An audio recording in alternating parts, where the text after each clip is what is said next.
Danny and Ian from Tech to You, Fire Up Esports Lounge Circles, and more. You can email us, rad@radradio.com. Phone number is 888-989-9811. I tried to do some research, Danny, after you started texting me about this Chat GPT thing, and I'm dumber now. I mean, I literally read articles that were entitled, "What is Chat GPT?" And I went, huh? The first sentence is, in its own description, Chat GPT is an AI-powered chatbot based on generative pre-trained transformer language model. Huh? It uses deep learning techniques to generate human-like responses to text inputs in a conversational manner. Chat GPT can explain quantum physics or write a poem on command. Huh? I don't understand. Why don't you get that? What the heck? What is this? In short, ChatGPT is a chatbot. It's a language learning model that can make itself smarter and has been trained on the human language. Hold on. What the hell is a chatbot? Is that what you just described? Yes. Okay, a chatbot is what? robot? It's a robot that can It's a hold robot. conversation with you and understand context. And this robot is where? Is it inside a computer? It's a piece of software like any other application. Okay, now so is A bit more Chat complex. GPT, is that a brand? Is that a ChatGPT is a product of an AI a company that makes AI software. Okay, so I have Chat GPT. Now what am I going to do with it? Whatever you want. You can ask it to write your resume. You can ask it. Wait, do we lose you? Why do you have it? Have you invited it in, or did it find its way in? That's the TikTok. Honestly, like what the hell? Yeah, The company announced that they had launched it, so I visited their website and started testing it. So and you invite it? I invite it. Okay, Yeah, okay. It doesn't just show up. So you got to go slow with us. We're old, and a lot of people's eyes are going to glaze over. You sent me an email, and you said, "I'm doing this on Chat GPT, and it's taking me half the time that it would otherwise." What the hell does that mean? You can prompt ChatGPT to write an email for you. I can give it a set of parameters and say, hey, I would like you to write an email for me, direct it to Rob. These are the topics I want you to cover, and it will write the email for you. Oh, now So I wait a minute. love that. So this is way beyond Oh man. like voice to text. In seconds, it will do. Oh, I love that. You're not specifically saying, please tell Rob that Pottery World is doing a special in the cafe. You're just saying, please tell Rob what? Bullet points. Let's use that example, because you're our liaison to Pottery World. You do have to prompt it, so I would say, please tell Rob, these are the talking points Pottery World would like to go over, like to have him mention on the air over the next couple months, and it'll write the whole thing. It'll write the whole.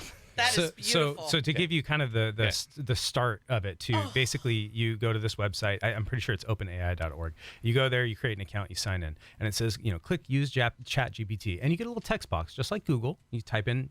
Now with Google, you're used to typing in searches, and I think that something that's important to highlight about the difference is that in Google, if you want to find, let's say, how to replace a part on your car, right? You're going to say replace air filter on 2020 Corvette, right? And you're not really writing it out like you're talking to a person. Call I a know guy. you're not going to do that. So okay, 2002 Corvette, okay? So you're used to typing in a query, if you will, into Google, and you're used to finding results. And I think all of us have improved our skill in searching for things. We don't talk like people when we are talking to Google. When you're talking to ChatGPT, Don, you'll do great. You're talking like you're talking to a person. You're saying something along the lines of, I'm having trouble removing the top clip on my air filter on my 2002 Corvette. I can't figure out if I should pull it harder or if there's something else that I'm missing. Can you write me instructions? And I'm not joking that you could write something like that, and it will respond most of the time with a very accurate and correct response of what you're supposed to do. So are you writing that, or are you saying it, or does it matter? Well, if you use a voice to speech, you could do that. You but can do you're that. writing it Okay. out. Yeah. And how long does it take to get that answer? Seconds. The first thing I did was say, hey, can you write me a love poem to a girl named Lisa, which is the name of my wife.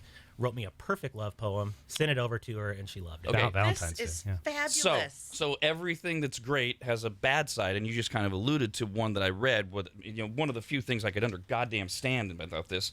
A lot of people are concerned about abuses like in classrooms. I was just thinking that Where if I was students in school, are using or can use, in fact, some have Chat GPT to generate entire essays, just like Yep. you did with a. All you said was write a poem to a girl named Lisa. Yeah. And it was the poem any good? It was great. She So- loved It it, was right? great. Yeah, So- she gives me way too much credit. by the way. So if I go if I'm in college and I go write me a term paper on kinesiology, it'll do it. It will. Universities have been scrambling to figure out how to solve that problem. Yeah. You know, now they're trying to come up with AI to detect the AI. But We like to play with it. Like we had an example just the other day where I had it write an email with some specific contents that we were going to send out, and I gave it to our employee who is sort of our local writer, if you will, and I was like, hey, what do you think? And he goes, well, I don't like that it didn't provide accurate historical context to this part. So I responded to ChatGPT. It gave me the email that I wanted to send, and I responded to it, and I said, can you please add historical context to what spring cleaning is? And it perfectly inlaid contextual historical context to the email I had written, talking about where spring cleaning had come from and its origination. oh my gosh. So to pull the curtain back a little bit, we do a segment here on the Rad Show called Food News, and I'm the operator of the jingles for the most part around here. So I actually used GPT as inspiration to write the lyrics for the jingle. And all I typed in in the query box was write a song as a tribute to food. Now, I didn't copy it word for word, but once I typed that in, within seconds, it gave me verse, chorus, bridge, verse, chorus, chorus. Like this entire lengthy song is great. all about the love of food. This is great. Well, so you can train me on how to use this. I don't have to yeah. bother Danny and Ian. Absolutely. Well, hold on now.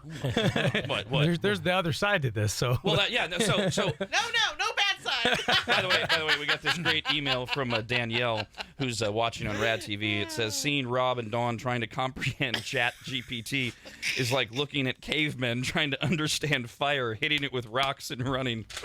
That's about how I feel. So